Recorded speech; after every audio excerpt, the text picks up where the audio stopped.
ಶ್ರೀ ಕ್ಷೇತ್ರ ಉದ್ದಮಾಂಜನೇಯ. ಈ ಸ್ಥಳವಿರುವುದು ಶಿವಮೊಗ್ಗ ಜಿಲ್ಲೆ ಭದ್ರಾವತಿ ತಾಲೂಕಿನ ಗಂಗೂರೆಂಬ ಪುಟ್ಟ ಗ್ರಾಮದಲ್ಲಿ. ಈ ಗ್ರಾಮವು ಹಚ್ಚ ಹಸಿರಿನಿಂದ ಕೂಡಿದ ಗ್ರಾಮವಾಗಿದೆ.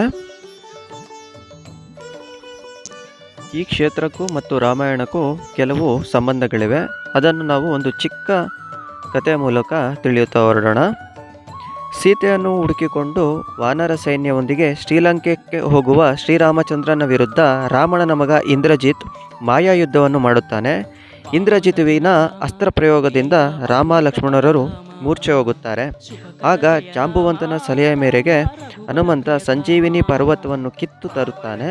ನಂತರ ಸಂಜೀವಿನಿ ಪರ್ವತವನ್ನು ಒಂದು ಜಾಗದಲ್ಲಿ ನಿಂತು ಎಸೆಯುತ್ತಾನೆ.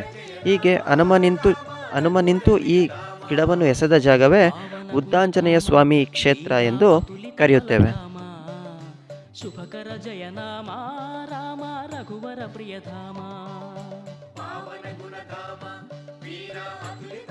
ಉದ್ದಮ ಕ್ಷೇತ್ರದ ಈ ಹನುಮನಿಗೆ ನೀವೇ ನಿಮ್ಮ ಕೈಯಾರೆ ಪೂಜೆ ಮಾಡುವ, ಅಭಿಷೇಕ ಮಾಡುವ ಅವಕಾಶವಿದೆ.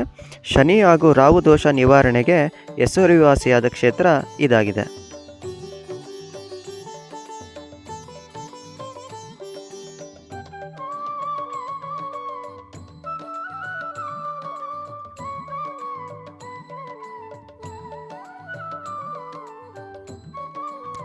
ಪ್ರತಿ ತಿಂಗಳ ಹುಣ್ಣಿಮೆಯಂದು ಉದ್ದಾಂಜನೇಯ ಸ್ವಾಮಿಯ ಆಲಯದಲ್ಲಿ 20ಕ್ಕೂ ಹೆಚ್ಚು ಸಾವಿರ ಮಂದಿ ಸೇರುತ್ತಾರೆ.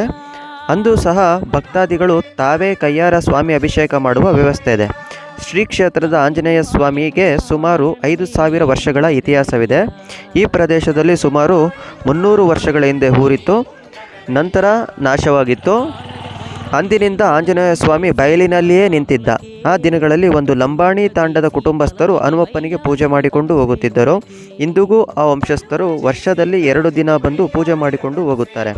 ನಂತರ 2006ರಲ್ಲಿ ದೇಗುಲ ನಿರ್ಮಾಣವಾಯಿತು. 2011ರಿಂದಾಚೆಗೆ ಹುಣ್ಣಿಮೆ ಪೂಜೆ ಶುರುವಾಗಿದೆ.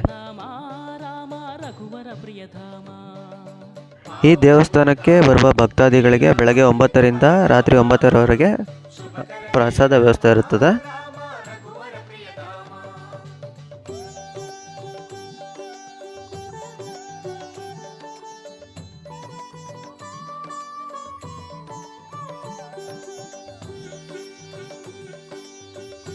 ಇದೇ ತರಹದ ನೆಚ್ಚಿನ ಮಾಹಿತಿಗಾಗಿ ನೀವು ನಮ್ಮ ನುಡಿ ಕನ್ನಡ ಟೆಕ್ ಯೂಟ್ಯೂಬ್ ಚಾನಲನ್ನು ಲೈಕ್ ಹಾಗೂ ಸಬ್ಸ್ಕ್ರೈಬ್ ಮಾಡೋದನ್ನು ಮರಿಬೇಡಿ. ಇದೇ ಥರ ಚಾನಲನ್ನು ಪ್ರೋತ್ಸಾಹಿಸಿ ಒಳ್ಳೊಳ್ಳೆ ಉತ್ತಮ ಗುಣಮಟ್ಟದ ಕಂಟೆಂಟನ್ನು ನಾವು ಕೊಡ್ತಾ ಇರ್ತೀವಿ. ಥ್ಯಾಂಕ್ ಯು, ಧನ್ಯವಾದಗಳು.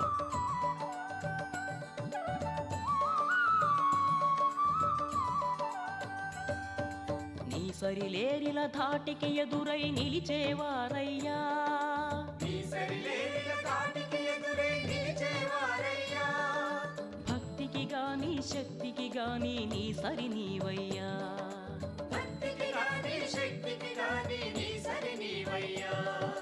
మది నిన్ను తలచి శరణము కోరిన చాలునుగా స్వామి. దుర్గమ మగు ఏ కార్యములైనా సఫలములేనయ్యా.